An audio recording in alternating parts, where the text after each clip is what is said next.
Hi, this is State Senator Tom George. Welcome to my program, Current Events. And today we're going to talk about astronomy. And I have with me Richard Bell. Richard, welcome to my program. Thank you. Thanks for having me. And Richard, you're an officer with the Kalamazoo Astronomical Society, right? I am. I'm a member at large now, which is just sort of a support position. I was previous to that, I was president for 6 years. And previous to that, I was a newsletter editor/secretary for 6 years. I also do the website. I am a newsletter editor. I'm pretty much the chair of the program and the membership committee, so I wear many hats in the club. Well, we're going to talk about the club and what it does and some of the events that you have coming up. Before we do that, I wanted to ask you a little bit about your own background. You're from Kalamazoo originally? Yes, yep. And you went to Western undergrad, and what did you study? Physics. And how did you get interested in astronomy? Really, I can't remember a time when I wasn't interested in astronomy. When I was probably maybe as young as 3 or 4 years old, I had a very active imagination. I would watch airplanes fly across my house, and I figured, they must be traveling to other planets or something like that. I maybe thought like all 50 states were other planets, and I started reading or flipping through some picture books as I was a kid, and kind of realized, like, no, there's just one planet that we live on, and there's a few others in the solar system. The current count is 8 right now, and so we don't count Pluto anymore. No, we don't count Pluto anymore. And I just had these books when I was a kid. Like, I have this very simple book just called The Planets, and I just remember flipping through it. There weren't any pictures of Uranus or Neptune at that time because the Voyager spacecraft hadn't flown by yet. But there was a nice picture of a panorama of Mars taken by the Viking orbiters back in the late 70s.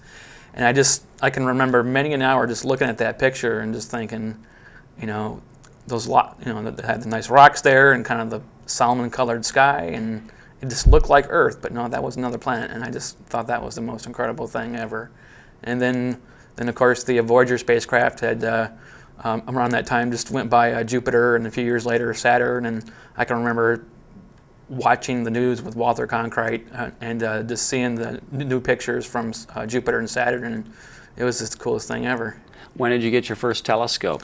I got my first telescope when I was about 8 years old, which is probably about 1979, and I did use it a little bit. I did what everyone does when they get a new telescope. I looked at the moon, was just mesmerized by that because you can just see the craters as clear as day and mountain ranges, little cracks along the surface, and of course looked at Jupiter, rediscovered the 4 Galilean moons, and also Saturn. Like, I can remember showing my parents Saturn in the driveway between the houses in our old neighborhood, and my mom just had to look in front of the telescope because she thought I put a slide there. She couldn't believe it was the real thing. So, and several years later, in 1986, I did manage to track down Hale Bopp with my telescope. It wasn't easy, but I found it. Now, you're an instructor now, or you teach? Yep, I teach part-time. It's kind of fun. I get to go around to different colleges and universities. I started teaching at Glen Oaks Community College down in Centerville, did that for a few years. And I've since taught several semesters at Kalamazoo Valley Community College, where I plan to return this summer. And I've taught a couple sections at Western Michigan University, and right now I'm at Albion College. So it's kind of fun hopping around to different colleges, meeting different students and different physics departments, stuff like that. There was a time when you worked at the planetarium in Kalamazoo? Yep, I started at the Kalamazoo Public Museum in 1989. I started there as part of their marketing program, and I started in the gift shop and the World Works department where they checked out loan cases. But then they eventually discovered that I was kind of interested in astronomy, and then I worked my way into the planetarium. And did tape shows at first, and eventually did live shows for the public and school groups, and moved with them to the new museum back in 1996. Was there for a few years, and then I just kind of moved on, and I sold telescopes at the local hobby shop, and then moved into teaching. Huh. Tell us a little bit, Richard, about the Kalamazoo Astronomical Society, and It has an interesting history, doesn't it? Yep. It's as of right now, it's the oldest organization of its kind in Michigan, since the Detroit Astronomical Society disbanded sometime in the early 90s, not quite sure when. It was founded in 1936 by a group of Kalamazoo College students who, after the end of a one-semester astronomy course like the ones that I teach, decided they wanted to learn more, so they founded the Kalamazoo Amateur Astronomical Association. And they met in their homes for several years. The only way you could really find out about it was, say, in like ads in Sky and Telescope. There was no internet back then, and I don't know how they survived. But the group did grow a little bit, and finally around the 50s or so, one of our more prominent members of the past, Hans Baldauf, who was pretty well known in his time, he helped raise money for the planetarium. That was in Kalamazoo at the time, so the KAS, or the KAAA as it was known back then, really helped bring the planetarium to Kalamazoo, and eventually the old members around the late 50s or mid 60s or so didn't want to meet anymore. They were kind of getting along in years, and so kind of a whole new group of members took over, and they changed the name to the Kalamazoo Amateur Astronomical Society, and a few years later they changed it to the Kalamazoo Astronomical Society, which still remains to this day.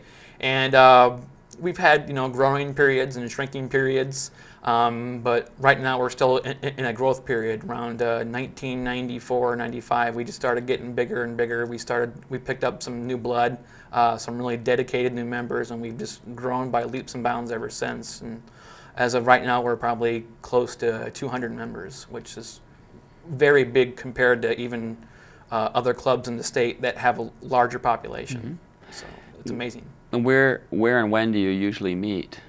We have our general meetings on the first Friday of every month at the Kalamazoo Area Math and Science Center, which is on the 4th floor of Old Central High School. And we always have some kind of guest speaker, somebody either from the club or from outside the club at local universities and colleges.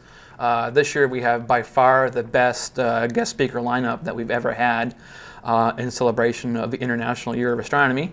And then we also have public observing sessions twice a month from April to October at the Kalamazoo Nature Center, where we also have an observatory. Mm-hmm. And we do a lot of outreach at area schools. We take field trips like any club, and all kinds of fun activities. Mm-hmm.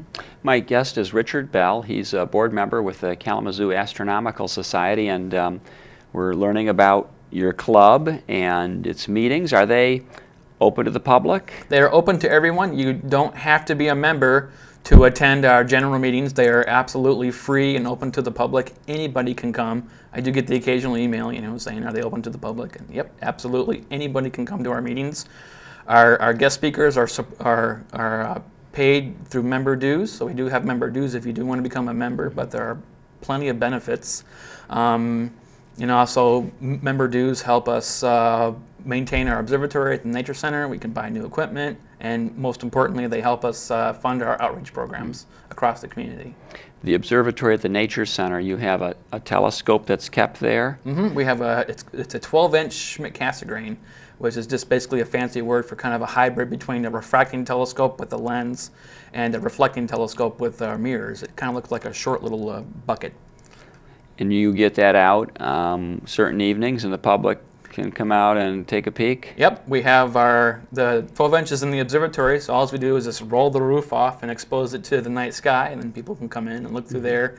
And then usually on a good night, we could have as many as a dozen telescopes of all shapes and sizes that you can look through. So, if you don't want to buy a telescope, you can't afford a telescope, but you want to look through one, you can come out to the Nature Center between April and October, and you get that opportunity there. Or, if you're looking to buy a telescope and aren't quite sure which kind you want, there are, several different styles out there that you can look through and see what they can do.